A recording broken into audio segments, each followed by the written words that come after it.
Hello and welcome back to the boardroom, where, as always, we're having conversations among Malta's business community to find out the topics that are most interesting to them and most important to them.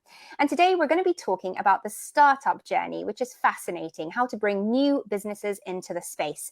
And we're going to be meeting with some of the team from RSM to help us understand a little bit more about that. Now, we are live on Facebook at the moment, so if you're watching live, feel free to add your comments and your questions below.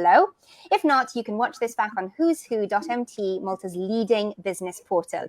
Now, it gives me great pleasure to welcome my guests today. They are Vladimiro Comodini. He is a partner at RSM.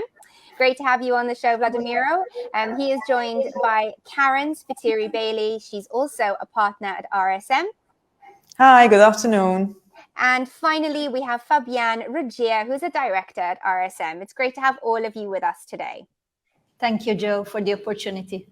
It's lovely to see you. And I think we're going to be talking about the startup journey today, a really interesting topic. I know lots of our viewers are interested in startups, how they get involved, what they need to consider. So we've got lots to get through. But first of all, I'd love it if you could just tell me a little bit about you and what it is that you do in the company over at RSM.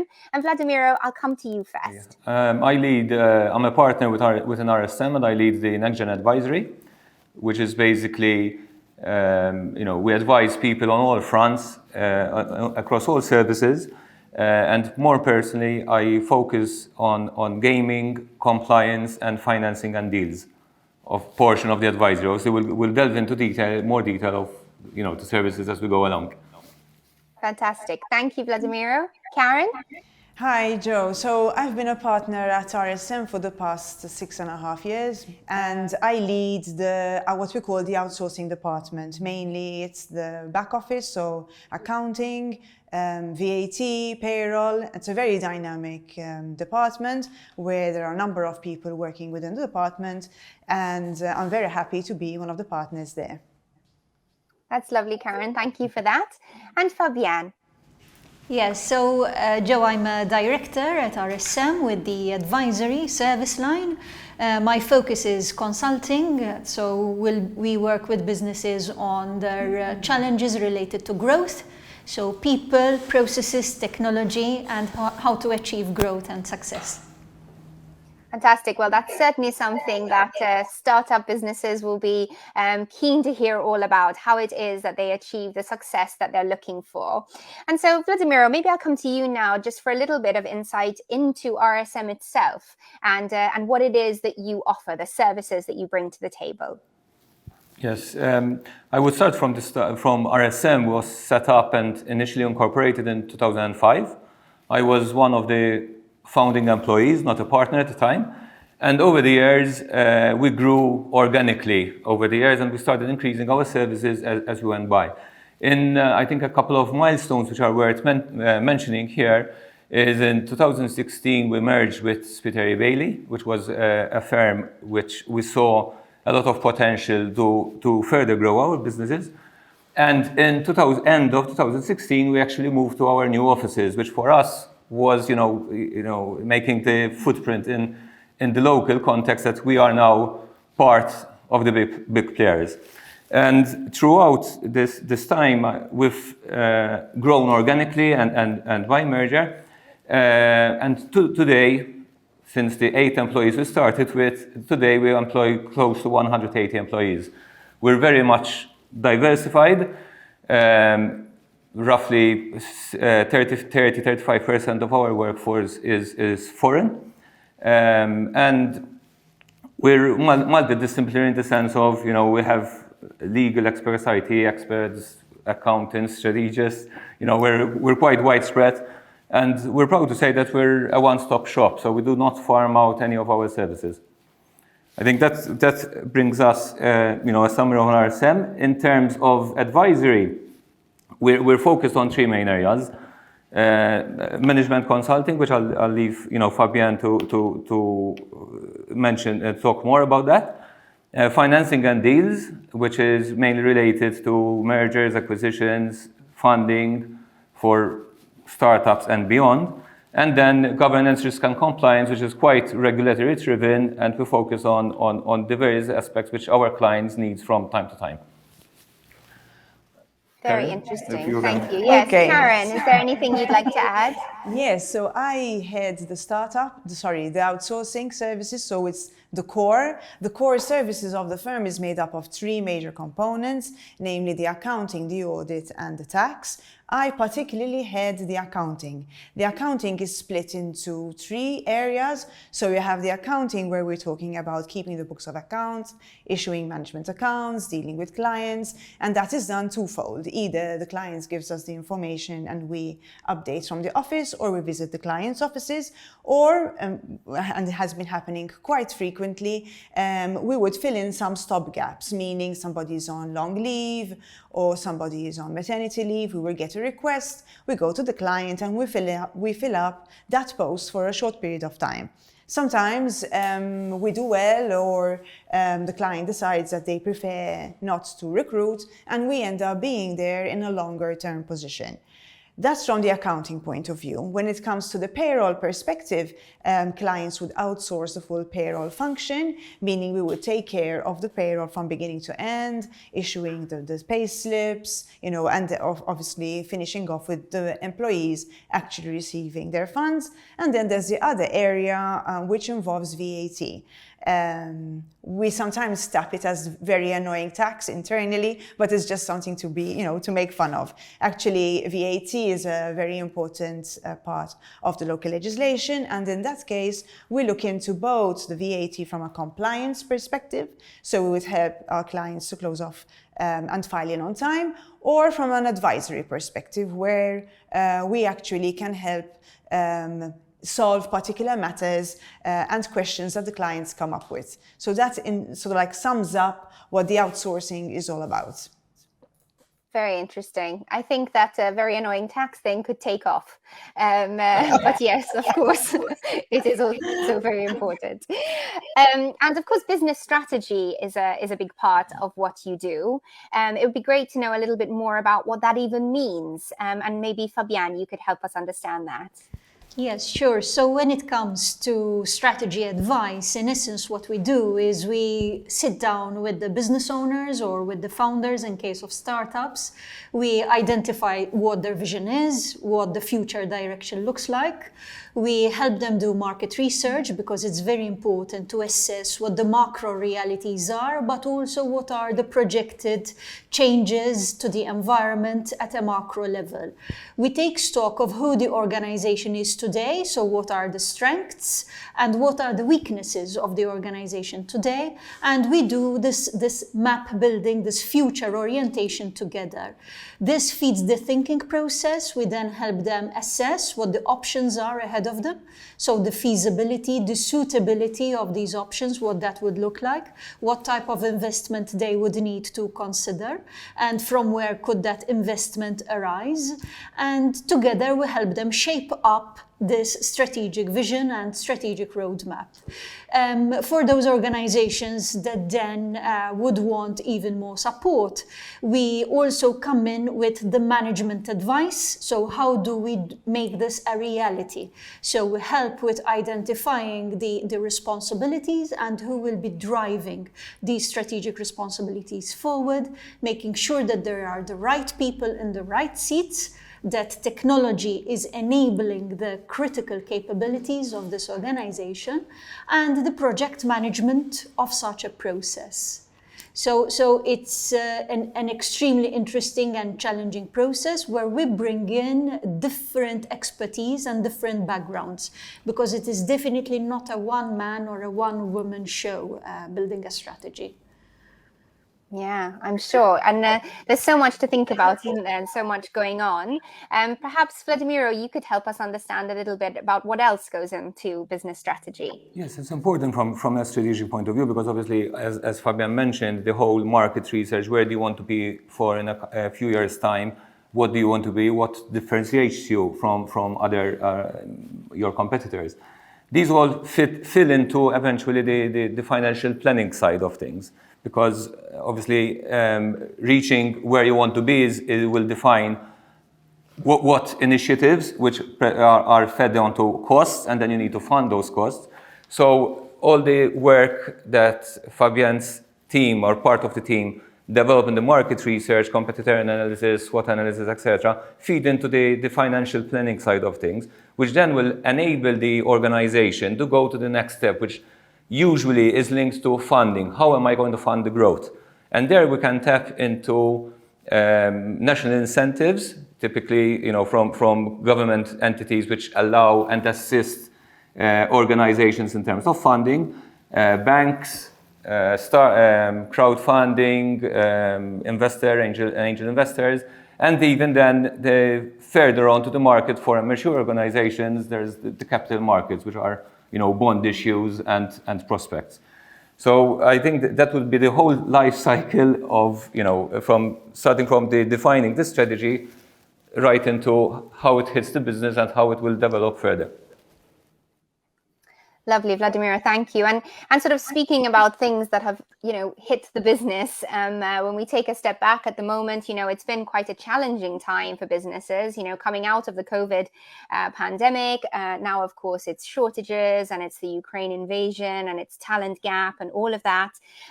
So what is it that RSM can do to help to support businesses that perhaps are questioning how to future-proof themselves at the moment? Fabianne, is that something you can help us answer? Yes, I think, Joe, what we're doing is meeting up with our clients and also, individuals with whom we haven't yet had the pleasure of working. And we are reminding them and we are discussing that strategy is not a once a year or, God forbid, once every 2 or 3 year exercise. We believe it is it is a constant leadership activity where the monitoring and the calibration then of the strategy and the direction needs to happen depending on how we are reading the environment. And with environment, I am meaning not only, the geographical or the physical environment, but in a very wide sense. So how are market preferences changing? How are customer behaviors changing?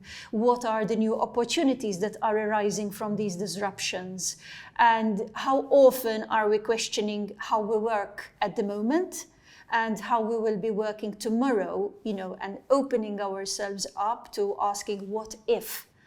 So in essence, what we're doing is reminding and discussing and trying to explore in a lot more practical way, demystifying the connotations around strategy and making this a frequent but very important exercise that leaders, management do together to future-proof their organizations.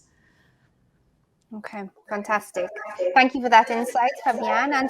And traditionally, the Maltese economy, has been built around family businesses. And sort of over time, we've seen this move now towards startups and scale-ups. So what can you tell us about that and how sort of RSM is helping to develop businesses in those areas? And Fabianne, I'd love to come back to you for that. Sure. So family businesses are an important segment to us. They represent a very big majority of the Maltese community and the Maltese economy. So it very much depends on who the owners are today, what the owners are visualizing as their own personal future, not only their business future. We then look at who else leads this organization and whether there are up and coming generations of the same family that can contribute to the future directioning of this business. We also look at whether external professionals can be brought into that organization and strategize the future and take it to the next generations and to the next years. Of course, family businesses are quite delicate. Reason being that when there is family, there are emotions, and these are undercurrents that can complicate what usually, are the formalities of business. So what we do with them is, of course, help them manage this transition, help them manage succession, help them visualize what the future can look like.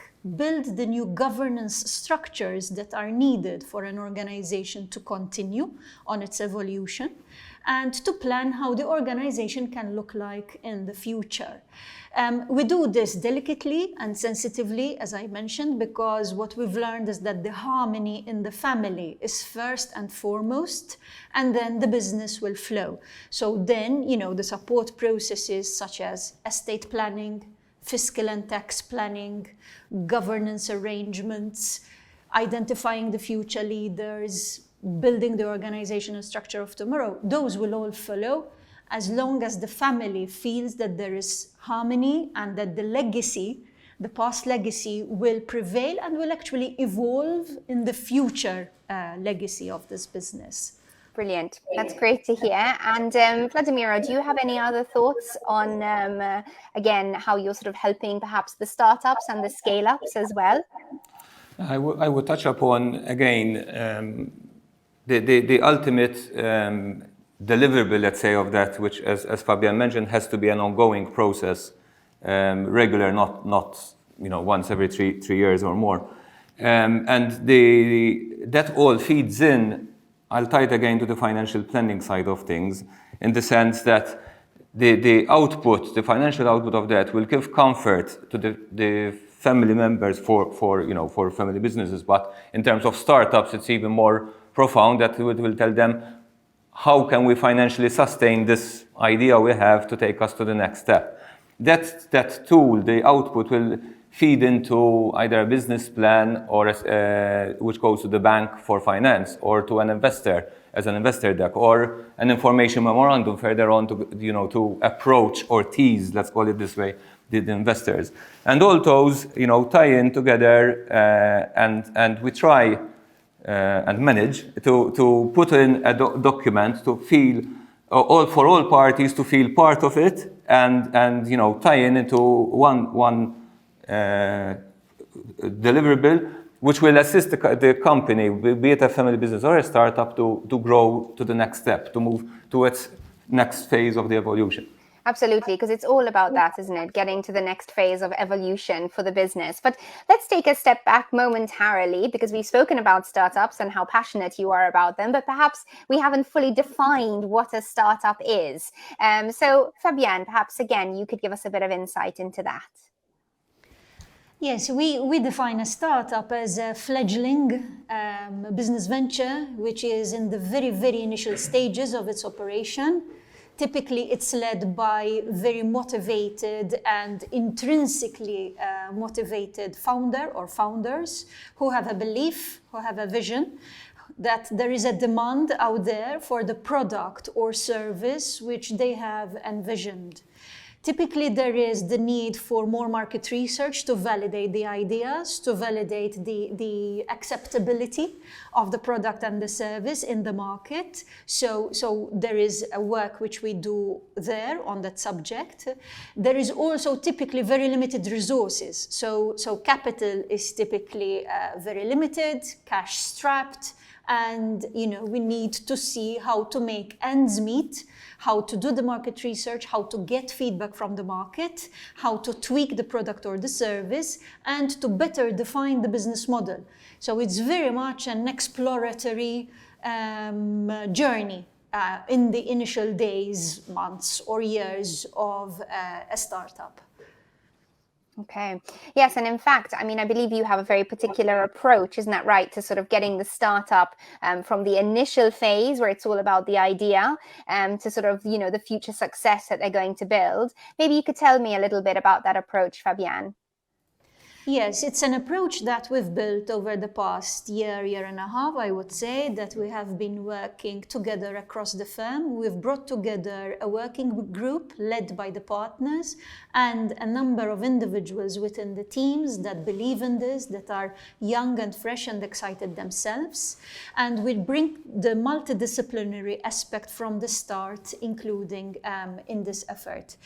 We start off by being a sounding board to the strategy, to the vision, and to the business model. because then we bring these disciplines together and we bring it down, we boil it down to specific support and specific assistance depending on the journey, the level of maturity that the startup is at. Okay, fantastic. That's a great start to understand this brilliant approach that you have. Perhaps, Vladimiro, you could expand on that for us. Yes, once as Fabianne was mentioning, we defined the maturity of the startup and where they want to be, and would have challenged our business models, their ideas. I think here I need to make a small parenthesis. You need to balance out the young generation, which have these great ideas, which for us, the older generation, might sound immediately it won't work. But we've seen over years that unthinkable ideas actually materialized and things like that. So we need to balance out the innovation side of things, which typically comes from the younger generation, and then the mentoring side, which comes from experienced people, and you need to find the right balance. And there is where I believe we struck the right balance in this startup team, where we balanced out experienced people, it's partner time, which as we all know in the business community is sort of the most expensive time, but we are dedicating in startup and investing our time to help generate the startup mentality and nurture this sector, which I think is tomorrow's future. Absolutely. And Karen, what about you? Do you have anything to add on the approach that you take? Yes, actually, because in all of this, we're talking about people, we're talking about individuals, we're talking about these individuals who are passionate with their ideas and how they would like to move that forward. So a lot of time and patience needs to be dedicated to these people. So there's a lot of listening time. And it is within that listening time that we actually learn about these people, understand where they are coming from, their background, because all of this links into how possible it is for us to continue helping them, mentoring them, and ultimately getting the idea that they have to fruition, which hopefully becomes a successful company moving on. So the idea is that once the company takes off from a startup, then we'll be able to handhold for the first few years until they can then take off alone. So it's very much like, we talk about family businesses. It's really, you end up almost being family with these people because you spend so much time discussing with them that you learn to know them inside out. And then ultimately, it's like somebody, like a parent letting go of their children when they are at the right point in time when they can actually take off alone. Well, that certainly sounds lovely. And I'm sure there will be people watching this and thinking, I've got a great idea. Okay, I finally want to act on it. Now I feel like I can get the right advice. So that's an excellent thing to be hearing about. Of course, for the majority of startups, it is financing. That is the worry that they will have, how they manage to get around that. So perhaps, Vladimiro, you could tell us a little bit about financing. We've heard about angel investing, and there are other opportunities out there. So what do startups need to know about that? Okay, I would say startups typically start up with their own finances. So someone will have an idea, decide to invest time and his her own money into their idea. In a startup, I think the main differentiating factor is people are investing into something that is still not tangible. It's still something that might happen in the future. And as we all know, very few startups actually succeed in actually growing to the next level. There are a number of investing funding opportunities. I would start with the national incentives, which basically there are a number of incentives which are government funded, which enable startups to partly fund their operations. It could be range from a drafting of a business plan, working on a business plan, funding for employment opportunities. So if you need to grow your team, there are these incentives. Then the next level would be angel investors and venture capitalists. Unfortunately, in the local context, these are still picking up, and even now there is a bit of a push at EU level on the crowdfunding side. Angel investors, just to a brief summary, angel investors would typically invest their own money and into this startup. They typically would like the idea and trust or believe in that individual who's promoting that idea. So there is a bit of a connection, and an angel investor would typically monitor quite actively his or her investment. So they participate, they mentor, and are involved in more actively in the operation. On the venture capitalist side, on the other hand, there are people who group a number of investors. They are not really investing their own money, but their clients' investments.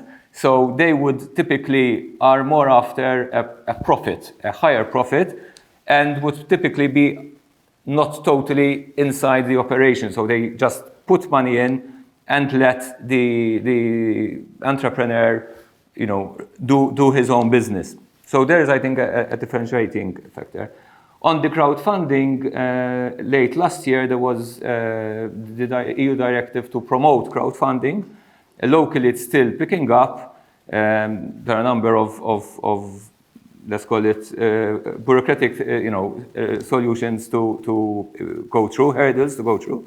But I would believe that with the various initiatives being undertaken in the startup community, we will eventually catch up with the rest of the world in terms of, having angel investors, venture capitalists, and crowdfunding. Because unfortunately, traditionally banks do not like the startup community because there is no security, so it's a high risk for them. So typically banks refuse even to entertain meetings for startups which are still in the ideation stage. Absolutely. Well, very exciting there to hear some of the opportunities and also the potential for Malta when it comes to financing. Karen, did you have anything you'd like to add on that topic? Well, Vladimiro actually has taken up the full spectrum of the funding. However, I think what he forgot to mention is perhaps the stock exchange, which is also another medium which one can use in order to come up with some financing. And then ultimately, it all depends on the startup itself. But here at RSM, we have a dedicated team to assist in obtaining the necessary funding and the best funding, which would make sense for the startup we are speaking to. That's great to hear. Okay, well, finally, as we start to wrap up our conversation now, I think it's important to address the pitfalls that entrepreneurs could face when bringing an idea forward, when they embark on their entrepreneurship journey. So perhaps you could just give us your advice on how to avoid those pitfalls. And Fabianne, I'll come to you first. I would say that one of our lessons learned and what we observe from experience is ensuring product/service market fit. So that there is the experimentation, there is the calibration of the product or the service and the business model behind it to reflect how the market is responding to what the startup is trying to sell ultimately. Absolutely. That is so important, isn't it? Making sure that there is the market fit for the idea that you have. Fantastic. Karen, what about you? I think one of the major pitfalls would be over-enthusiasm. So you have the idea, it's there, and sometimes, there are the numbers which are backing up your idea. And it's very often what happens is that unless, you need to marry the two, the numbers together with the idea. And sometimes what happens is that the numbers perhaps don't make as much sense as much they would like them to be, so the startup would like it to be, and still go ahead. And therefore, ultimately numbers don't lie, and what will happen is that the startup will not be a success. So I think although advisors would, provide the necessary information to assist, I think that the passion sometimes takes over to the extent that they don't listen to what the advisors would actually be telling them to do. Excellent advice, I'm sure. Thank you. And finally, Vladimiro, what would be the pitfalls to avoid on your end? I would tie in with what Karen is saying. I think we as the partners to the startup, we are more often than not, we end up giving constructive criticism, and sometimes the entrepreneurs are not open to that criticism and challenging of the operations, as we've mentioned earlier. So to my mind, the entrepreneur has to be open to the challenges put forward, because if he has a solid business model or idea, he should be, or she should be able to answer, or get some tangible answers into all the challenges put forward. In addition to that, some startups, sometimes we end up not seeing what is the end goal in place. So, finally you have an idea and you want to grow it, but what is your exit strategy? How do you still want to keep, full control of your company? Are you ready to let go on some of the control of it? That thing is, that perspective is sometimes overlooked at the start of the journey. So it is important that you see where you want to be in a few years' time to actually cater for it in this setup you're doing, to achieve your ultimate goals. From our end, obviously, as part of the process, and as we were mentioning it earlier, where we challenge, we would be posing the right questions to define how best to set up your structure and going forward. Well, thank you. Thank you very much, Vladimiro, and to you as well, Karen and Fabianne. Great advice there to anybody watching who is a startup or perhaps they're in scale-up mode. They know there are friendly faces that they can come to, reach out to for great advice and for all the help they need to move their business forward. So thank you so much for being with me on the boardroom today. It was lovely to have you, and to all of you watching at home or in the office, great to have you with us, and I look forward to seeing you next time on the boardroom.